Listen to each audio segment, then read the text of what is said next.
Hello बेटा, welcome back. बेटा आज जो टॉपिक स्टार्ट होने वाला है उसका नाम है आपका joint Hindu family business, chapter number 2, second चल रहा है बेटा हमारा क्लास 11 बिजनेस स्टडी। तो बेटा आज स्टार्ट करते हैं। सबसे पहले definition, this is the flow chart showing the definition of, you can say the major points disclose the joint Hindu family business. Joint का मतलब है इकट्ठा, मतलब क्या है, फैमिली बिजनेस, मतलब हिंदू लोग कर सकते हैं बस, क्योंकि ये हिंदू सेशन एक्ट के अंदर आता है, तो इसलिए हिंदू इंडिया में ये जो हम कह सकते हैं बिजनेस एप्लीकेबल है और इंडिया में लोग करते हैं बेसिकली। तो बिजनेस एंटरप्राइज, कोई भी बिजनेस एंटरप्राइज अगर रन की जाएगी, चलाई जाएगी लोगों के द्वारा, पर लोग कौन होंगे, वो एक ही फैमिली के होंगे, किस होंगे, एक ही फैमिली के होंगे। और जो भी बिजनेस वो रन कर रहे हैं, ठीक है, वो फैमिली बिजनेस होना चाहिए उनका, मतलब वो जो काम कर रहे हैं ये नहीं अलग काम कर रहे हैं, जो फैमिली जो पुश्तैनी बिजनेस है वो चलता आ रहा है और लोग उसी बिजनेस को अपना क्या कर रहे हैं, कंटिन्यू करते जा रहे हैं, उसे हम कहते हैं joint Hindu family business. This is a form of business, ये एक तरह की बिजनेस है जिसके अंदर जो भी अथॉरिटी होगी, जो भी मेजर कंट्रोल होगा, ठीक है जी, वो किसके हाथ में होगा जी, आपके कर्ता या मैनेजर ऑफ दी फैमिली। जो पूरी बिजनेस के अंदर अपने पूरे घर के अंदर सबसे बड़ा जो होगा, हम कह सकते हैं सीनियर मोस्ट मेल मेंबर, उसे हम कहेंगे कर्ता। तो कर्ता के द्वारा ही इसको चलाया जाएगा और कर्ता इसके हेड होंगे, जिसका संचालन या हम कह सकते हैं जो भी एक्टिविटीज होगी वो सारी की सारी कर्ता के हाथ में होगी। अदर मेंबर्स, जो बाकी मेंबर्स होंगे वो क्या करेंगे, वो काम करेंगे, क्या करेंगे, काम करेंगे, कंट्रोल एंड गाइड जो भी होगी वो कर्ता के द्वारा किया जाएगा। बाकी मेंबर्स होंगे उसको क्या करेंगे, काम करेंगे, ज्वाइन करेंगे, काम करेंगे अल्टीमेटली। एल्डेस्ट मेंबर, जो भी ऑर्गेनाइजेशन का मतलब कह सकते हैं उस बिजनेस का, फैमिली बिजनेस का सबसे बड़ा बंदा होगा, उसे हम कहते हैं कर्ता। क्या कहते हैं, उसको कर्ता कहते हैं। और उसके पास ही पूरी राइट होंगे, एब्सोल्यूट अथॉरिटी, सारी रिस्पांसिबिलिटीज अथॉरिटीज किसके पास होगी, कर्ता के पास होगी। कर्ता की डेथ के बाद जो अगला सीनियर मोस्ट मेल मेंबर होगा वो क्या बन जाएगा, उसका दोबारा कर्ता बन जाएगा और वो अपने हिसाब से उस बिजनेस को रन करेगा। इसमें जो भी पैसा रेज करना है, ठीक है जी, उसके बाद अदर पार्टी से डील करना है, या डिसीजन जो भी होंगे, मेजर डिसीजन वो सारे कौन लेगा, वो कर्ता ही लेगा, on the basis of joint Hindu family business. अब यहाँ पे होता है कि यहाँ पे एंसेस्टर प्रॉपर्टी होती है, उस एंसेस्टर प्रॉपर्टी के ऊपर लोग काम करते रहते हैं अपना अल्टीमेटली। जो भी मेंबर्स होंगे, जो भी मेंबर बाय बर्थ, उसमें बाय बर्थ हुआ, जिसका जन्म वो मेंबर बन जाएगा, ठीक है जी, या किसी को अडॉप्ट करा है तो वो भी मेंबर बन सकता है इस फैमिली का, क्योंकि उसको लीगली अडॉप्ट किया गया फैमिली के अंदर, तो वो भी बिजनेस का उस प्रॉपर्टी के ऊपर उसका हक रहेगा और वो उस बिजनेस को रन करेगा और आगे जाके उसको जो भी हिस्सा होगा उसको दिया जाएगा। जो भी प्रॉफिट होगा वो सारा प्रॉफिट सब बंदों में इक्वली बांटा जाएगा, जिसका जितना जितना शेयर होगा सबको हिसाब से दिया जाएगा। चाहे अगर छोटा बच्चा भी होगा, उसका जन्म मान लो कि कल 5 लाख का प्रॉफिट हुआ और 2 दिन बाद किसी के उनके घर में एक बच्चा होता है, ठीक है, तो उसका भी प्रॉफिट उसको दिया जाएगा, क्योंकि बाय बर्थ मेन मेंबर जो है वो उसका प्रॉफिट उसको दिया जाएगा, पर लॉस नहीं बनेगा, वो ध्यान रखना, बस सिर्फ only profit. Member of the family can not ask, मतलब वो किसी अकाउंट के लिए नहीं बोल सकते हैं कि भाई प्रॉफिट कितना क्या है, क्या लिखा हो कर्ता से, ठीक है जी, क्योंकि इसमें जो कर्ता होगा वो सारा काम करेगा, उनको कोई तरह से डिस्क्लोज करने की जरूरत नहीं है किसी को। और ना, क्योंकि मोस्टली ये किताबों में होता है कि जॉइंट फैमिली बिजनेस हम रन कर रहे हैं, मोस्टली जो मेन मेंबर्स होते हैं वही करते हैं, बाकी मेल भी हैं, फीमेल भी हैं, उसके बच्चे भी हैं, सब उस तरह से वो काम कर रहे हैं, इससे ओनली मेन मेंबर्स ही होते हैं। फिर हम बात करें जो भी डिसीजन होंगे वो किस पे होंगे, पहले कि वो जो मेंबर्स होंगे वो अपनी एंसेस्टर प्रॉपर्टी के ऊपर, ठीक है, वो अपना हिसाब ले सकते हैं या अपना प्रॉफिट वो ले सकते हैं। इक्वल शेयर, ये क्या है, प्रॉपर्टी में जो भी होगा मेंबर होगा इररिस्पेक्टिव ऑफ एज, चाहे बच्चे की एज कितनी भी हो, चाहे बड़ा हो चाहे बूढ़ा हो, कोई भी हो, उसका उस प्रॉपर्टी के ऊपर हिस्सा है, वो अपना उस प्रॉपर्टी का भी हिस्सा मांग सकता है, पैसा मांग सकता है। और ये जो संस्था होती है joint Hindu family act business जो होता है, इसको जरूरी है, इसको हिंदू सेशन एक्ट के अंतर्गत या हम कह सकते हैं हिंदू लॉ के अंतर्गत इसको रजिस्ट्रेशन करना जरूरी है, और हमें इसका रजिस्ट्रेशन करना जरूरी होता है ताकि हम अपने काम को, बिजनेस को रन कर सकें। मतलब बिना हम हिंदू लॉ के रजिस्ट्रेशन के बिना हम अपना joint Hindu family business run नहीं कर सकते। तो बेटा ये था कुछ few points regarding joint Hindu family business. उसके बाद हम पढ़ेंगे इसके फीचर्स क्या होते हैं, फिर हम कंटिन्यू करते हैं इसके मेरिट्स एंड डिमेरिट्स। बेटा यहाँ तक देखो, फिर हम आगे कंटिन्यू करते हैं।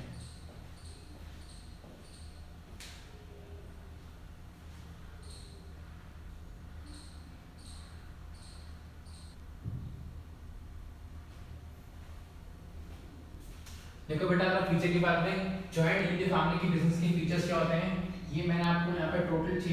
7 पॉइंट्स लिखे हैं। जो 7 फीचर्स हैं जो मैं आपको बताऊंगा, अभी बस सिर्फ मैं आपको इनके नाम बता रहा हूँ कि कौन कौन से हमारे 7 फीचर्स हैं। उसके बाद अभी दी हेल्प ऑफ फ्लो चार्ट जो हमारा तरीका है, पैटर्न है पढ़ाने का, ताकि उसी तरीके से हम इसको सारे पॉइंट्स कवर करेंगे। पहला पॉइंट है operation according to the Hindu law, मतलब जो भी ऑपरेशन होगा, जो भी बिजनेस चलाया जाएगा वो हिंदू लॉ के अकॉर्डिंग किया जाएगा। उसके बाद है अमेंडमेंट ऑफ कर्ता, सेकंड पॉइंट। उसके बाद है लिमिटेड लायबिलिटीज, उसके बाद है बेटा परमानेंट एग्जिस्टेंस, उसके बाद member by birth, only male members and registration. तो बेटा ये टोटल कितने हो गए आपके पास, टोटल 7 पॉइंट्स हो गए, जिसमें वो बता रहा है features of joint Hindu family business. तो बेटा इसको एक बार आप लोग लिख लो जल्दी से, फिर हम स्टार्ट करते हैं operation according to the Hindu law के से फर्स्ट पॉइंट से, और सारे के सारे जितने भी हमारे फीचर्स हैं इनको हम कवर करते हैं, लेके चलते हैं और इनका फ्लो चार्ट बनाएंगे। बेटा जल्दी से देखो इसको एक बार आप।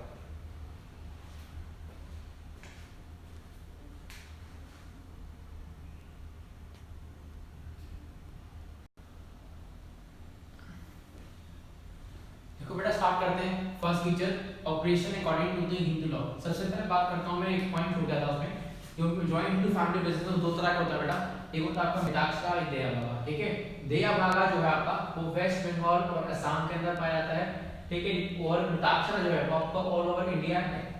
एक्सेप्ट जम्मू एंड कश्मीर, क्योंकि जम्मू एंड कश्मीर के अंदर कुछ लॉज हैं जो इंडिया में रखते हैं लेकिन वहां पे नहीं रखते हैं। तो हम बात करते हैं फर्स्ट फीचर हमारा, उसका मतलब है आपका operation according to the Hindu law. तो जॉइंट हिंदू फैमिली जो बिजनेस होता है, जॉइंट हिंदू फैमिली जो बिजनेस होगा वो कैसे करेगा, वो कैसे काम करेगा, वो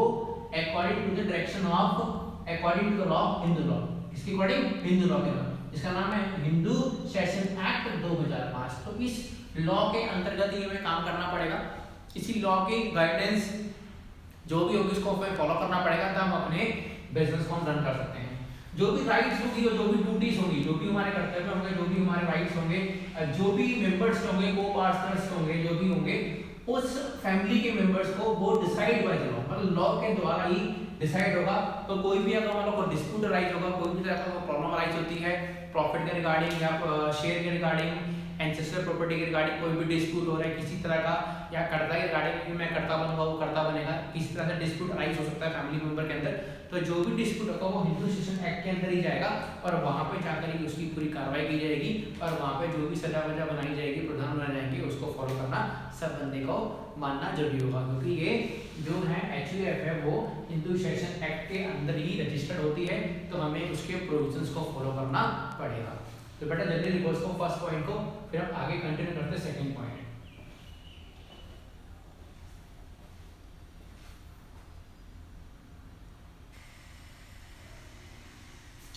देखो बेटा सेकंड फीचर क्या है, मैनेजमेंट बाय करता, मतलब जो भी मैनेज किया जाएगा, जो भी काम चलाया जाएगा, डायरेक्ट किया जाएगा, कंट्रोल किया जाएगा, किसके द्वारा किया जाएगा, वो कर्ता के द्वारा किया जाएगा। और कर्ता कौन होगा, उस फैमिली का सबसे बड़ा सीनियर मेल मेंबर होगा जो कर्ता होगा। तो हिंदू है जॉइंट हिंदू फैमिली बिजनेस के अंदर नॉर्मली जो भी काम मैनेज किया जाता है वो सीनियर मेंबर्स होते हैं फैमिली के अंदर, उसके द्वारा किया जाता है, और वो एक ही होगा। बाकी सीनियर मेंबर हो सकते हैं, उनकी बात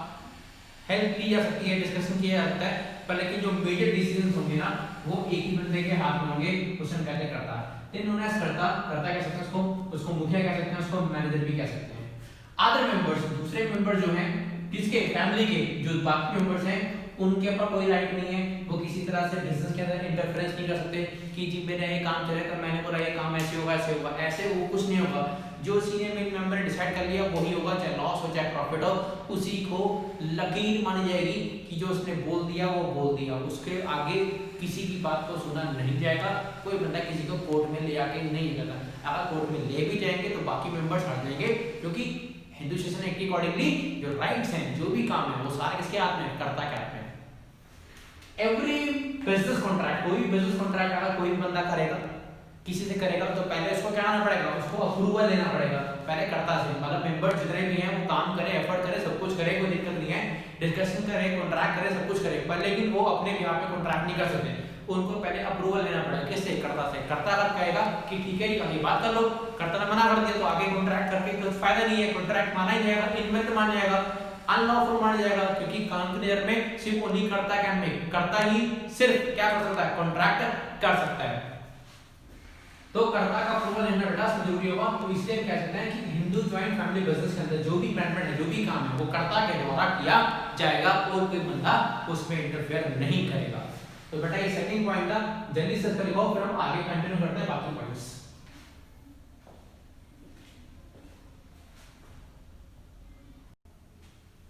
देखो बेटा third point, member by birth. मैंने आपको बताया कि हिंदू जॉइंट फैमिली बिजनेस के अंदर कोई भी मेल मेंबर अगर पैदा होगा बाय बर्थ, उसको क्या मिलेगा, उसका राइट मिल जाएगा, उसका उस प्रॉपर्टी पे राइट होगा। पर अगर मान लो किसी फैमिली के अंदर वो बंदा है जिसके बच्चे नहीं है, तो अगर वो चाहे तो बाय अडॉप्ट करके बाय लॉ के अंतर्गत उसका जो इसमें शेयर माना जाएगा, ये नहीं उसको शेयर नहीं मिलेगा, क्योंकि उसको लीगली जो है वो उनके पेरेंट्स ने, जो भी उनके फैमिली के मेंबर्स हैं, उसने अडॉप्ट किया है, क्योंकि उनका कोई वंशज नहीं था, उनका कोई बच्चा नहीं था, इसलिए अब वो उसके ऊपर लीगली वो उस प्रॉपर्टी के ऊपर उसका हक बनेगा। तो लिखा हुआ क्या, चाइल्ड के जो बच्चा होगा उसका ऑटोमेटिकली क्या मिलेगा, वो मेंबर बन जाएगा, उसका राइट होगा किसके ऊपर, प्रॉपर्टी के ऊपर। जो भी हिंदू वन फैमिली होगी उसका जो भी होगा, इवन छोटा बच्चा अगर हो भी जाएगा और उसका 2 दिन बाद 3 दिन बाद प्रॉफिट भी होगा, तो प्रॉफिट में भी उसको शेयर मिलेगा। ये नहीं कि उसको शेयर नहीं मिलेगा, क्योंकि ऑब्वियसली बात है, रन जो कर रहे हैं, बिजनेस कर रहे हैं, फैमिली मेंबर कर रहे हैं, तो फैमिली मेंबर के अंदर जितना भी प्रॉफिट होगा वो उस बच्चे को भी दिया जाएगा, जिसका उसके बाद हर बंदे का,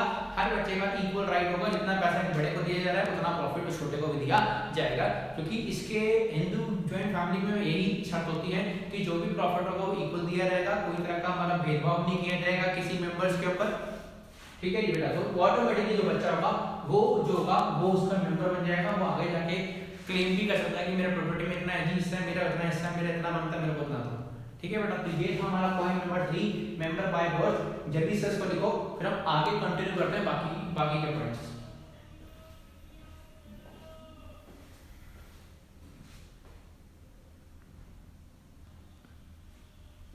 देखो बेटा नेक्स्ट पॉइंट, परमानेंट रेजिडेंस। जैसे कंपनी होती है, कंपनी बनती है,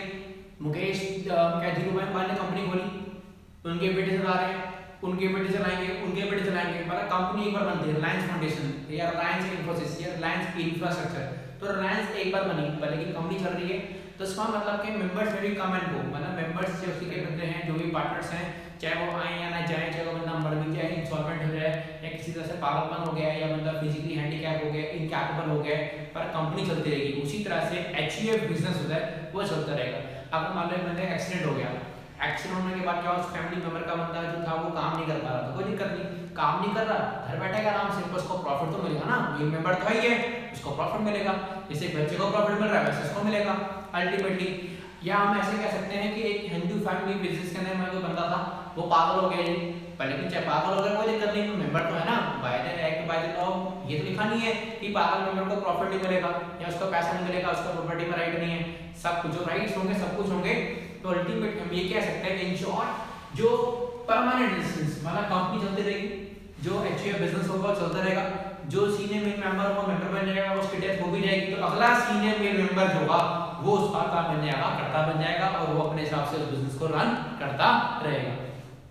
रेजिस्टेंस ऑफ एचयूएफ, एचयूएफ क्या रहेगा, हमेशा हिंदू अनडिवाइडेड फैमिली का जो बिजनेस होता है रेजिस्टेंस वो हमेशा परमानेंट रहेगा। जैसे कंपनी का रहता है, एग्जिस्टिंग कंपनी चलती जा रही है, कंपनी कभी बंद नहीं होती है, बाय लॉ बंद होगी, ऐसे ही हम एचयूएफ का जो बिजनेस है वो चलता रहेगा, एंसेस्टर प्रॉपर्टी है उस पे काम करते जा रहे हैं, क्योंकि कोई भी बंदा अपना पुश्तैनी काम भी बंद करेगा, अगर सही काम चल रहा है तो करते रहेंगे ना।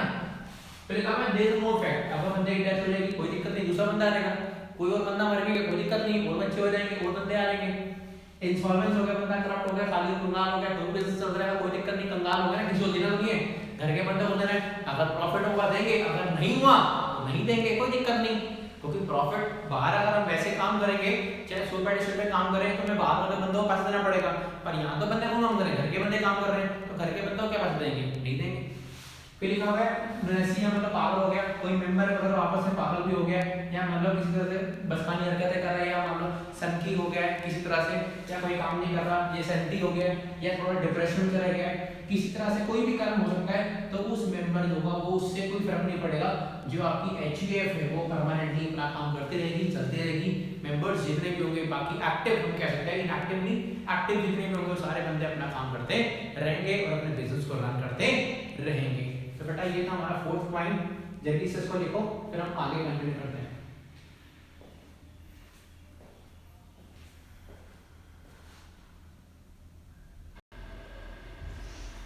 देखो बेटा नेक्स्ट पॉइंट क्या आपका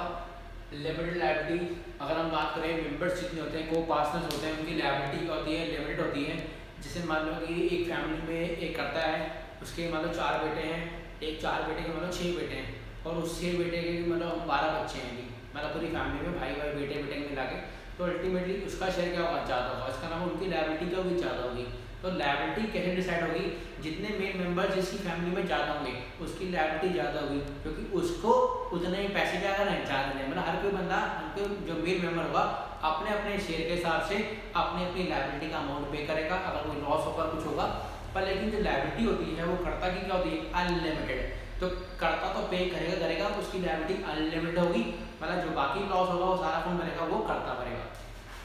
तो एचयूएफ जो अनजॉइंट फैमिली में रिस्पॉन्सिबिलिटी ऑफ मैनेजर, जो मेंबर्स होते हैं उनकी रिस्पॉन्सिबिलिटी होती है, ठीक है। जो लायबिलिटी होती है एक्सटेंड, मतलब अप टू शेयर, जितना भी एक्सटेंड होगा उस तक उसकी लायबिलिटी होगी, जो मेंबर्स होंगे वही पे करेंगे। पर्सनल प्रॉपर्टी सब मेंबर, मतलब कोई बंदा पर्सनल प्रॉपर्टी के रिगार्डिंग भी कोई क्लेम नहीं कर सकता कि जैसे कोई लॉस हुआ था, किसी को हो गया भाई हम लोन नहीं दोगे, क्योंकि प्रॉपर्टी तो उनकी खुद की है, वो खुद ही बिजनेस कर रहे हैं। तो the personal property of member can not be dependent, मतलब कोई भी हम बात करें तो ऐसे कोई बंदा अगर मान लो शेयर नहीं देगा तो ये नहीं कि उनकी पर्सनल प्रॉपर्टी ले लेंगे, प्रॉपर्टी में खुद की है तो वो क्यों लेंगे आपस में, ठीक है। कभी ऐसा हुआ है कि मान लो भाई ने भाई की प्रॉपर्टी ले ली, ठीक है, काम कर रहे हैं, आपका शेयर नहीं मिलेगा, नहीं, वो आपस में क्लेम नहीं कर सकते उसके लिए ultimately. The importance of the that, importance क्या है, हम बात करें जॉइंट इंटर फैमिली बिजनेस की। जो रिस्पॉन्सिबिलिटी होती है किसकी, कर्ता की रिस्पॉन्सिबिलिटी क्या होती है, अनलिमिटेड होती है। चाहे बाकी कोई बंदा काम करना करे, रिस्पॉन्सिबल होना हो, कर्ता अपना काम करेगा। छोटे बच्चे भी मेंबर हैं, वो चाहे कोई काम करना करे, तो हम कह सकते हैं जो लायबिलिटी होती है जो कर्ता की वो अनलिमिटेड होती है, और बाकी जो मेंबर्स होते हैं उनकी लायबिलिटी लिमिटेड होती है अप टू एक्सटेंड। बट इसको लिखो जल्दी से, फिर बाकी पढ़ते हैं।